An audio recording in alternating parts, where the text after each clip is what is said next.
दोस्तों नमस्कार, मैं उमेश गौतम समग्र प्रदेश समाचार से। यूजीसी का खेल एक बड़ा मापदंड या वर्तमान सरकार का एक प्रयोग, ये समझना पड़ेगा। निश्चित तौर पर यह सवाल बड़ा है और बड़ा होना भी चाहिए और इस सवाल पर चर्चा होनी चाहिए। अक्सर भाषणों में मोदी जी ने यह कहा है कि मैं आपको बल दे रहा हूं, ताकत दे रहा हूं, धन दे रहा हूं, मेरे ओबीसी और दलित भाइयों में देश बदलने की ताकत है। तो मोदी जी से भी एक सवाल है, तो सवर्ण कौन है या अनारक्षित समाज कौन है, इन्हें आप क्या चाहते हैं?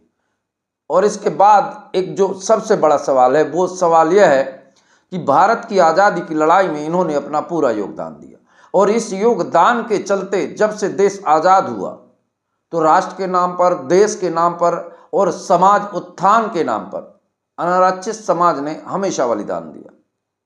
और आज़ादी के बाद अगर कहा जाए तो सबसे ज़्यादा अगर किसी का शोषण हुआ है तो अनारक्षित समाज का।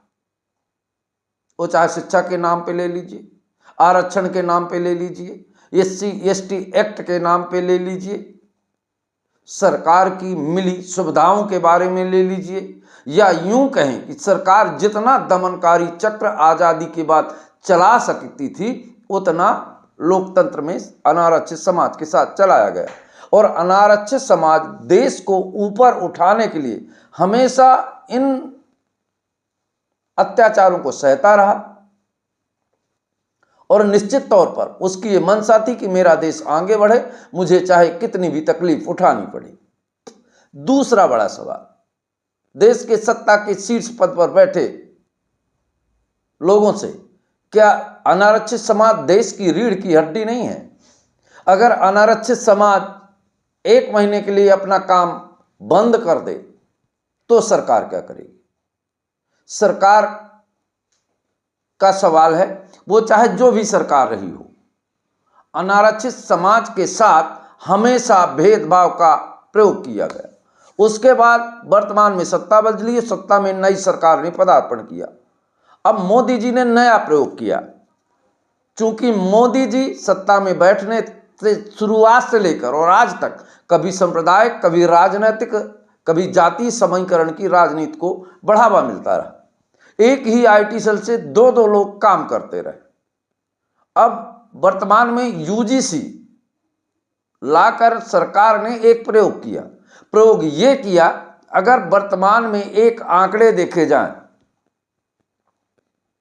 SC/ST केस के, तो निश्चित तौर पर OBC समाज के ऊपर अनारक्षित समाज से ज्यादा SC/ST एक्ट के मुकदमे मिलेंगे। या महिला प्रताड़न की बात की जाए तो भी अनारक्षित समाज से अन्य समाज के प्रताड़ना के ज्यादा केस मिलेंगे, पर सरकार ये आंकड़े प्रस्तुत नहीं करती क्योंकि सरकार ये जानती है कि अनारक्षित समाज द्वारा वर्तमान समय में SC/ST या दलित का शोषण अन्य समाज कर रहा है। और इस दशा से जब देखा, खबर तो यहां तक है, सवाल तो यहां तक उठ रहे हैं कि ऐसा लगता है कि वर्तमान सरकार ने यह प्रयोग किया है कि अनारक्षित समाज सब सह लेता है तो क्यों ना OBC को SC/ST एक्ट से जोड़ दिया जाए ताकि OBC के ऊपर भी ये मुकदमा ना लगे। अब UGC में यही किया गया। UGC में केवल अनारक्षित समाज को दोषी ठहराया गया। अगर OBC और OBC के ऊपर गलत करता है तो वो उसके ऊपर कोई अपराध नहीं है। ये कैसा लोकतंत्र है? ये निहायत सोचने और समझने की बात।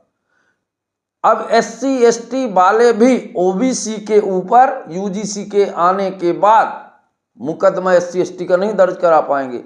इससे स्पष्ट सरकार की मंशा साबित होती है कि SC/ST के साथ OBC जोड़ने का पहला छोटा सा प्रयोग है। उसके बाद अगर यह प्रयोग सफल होता है तो OBC को भी SC/ST का केस लगाने के लिए अनारक्षित समाज के लिए तैयार किया जाएगा। इसीलिए मोदी जी कह रहे हैं कि मैं बल दे रहा हूं, ताकत दे रहा हूं, और अनारक्षित समाज इस बात को समझ नहीं पा रही है।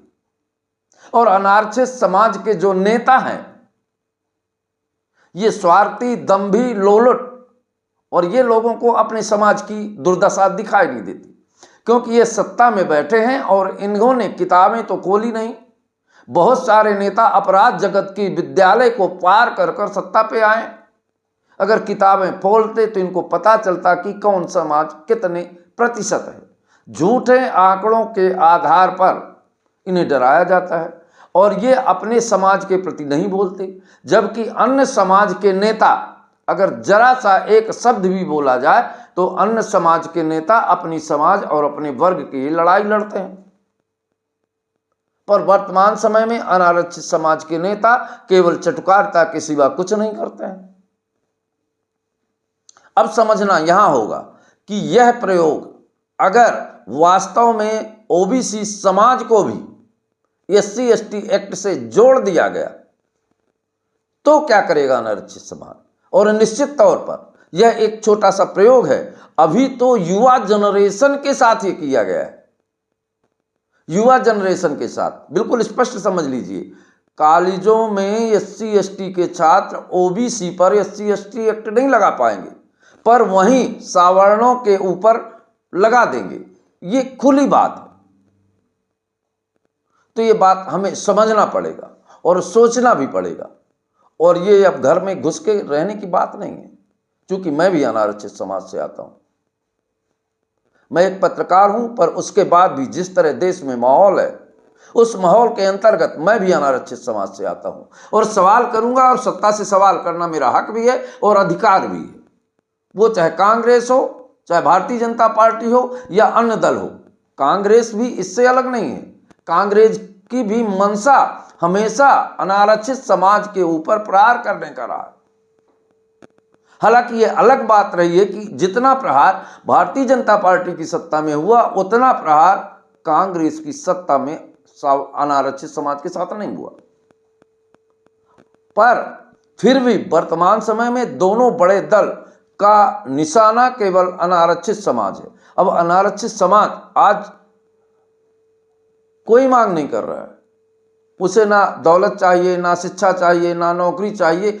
आज अनारक्षित समाज अपने अस्तित्व की लड़ाई लड़ रहा है, अपने जीवन की लड़ाई लड़ रहा है, अपने बचाव की लड़ाई लड़ रहा है, स्वयं के बचाने का एक प्रयास कर रहा है, अपने बच्चों के भविष्य निर्माण के लिए लड़ाई लड़ रहा है। और जो अनारक्षित समाज के लोगों को ये बात नहीं समझ में आती, तो निश्चित तौर पर वो समझे कि उनको क्या कहा जाए।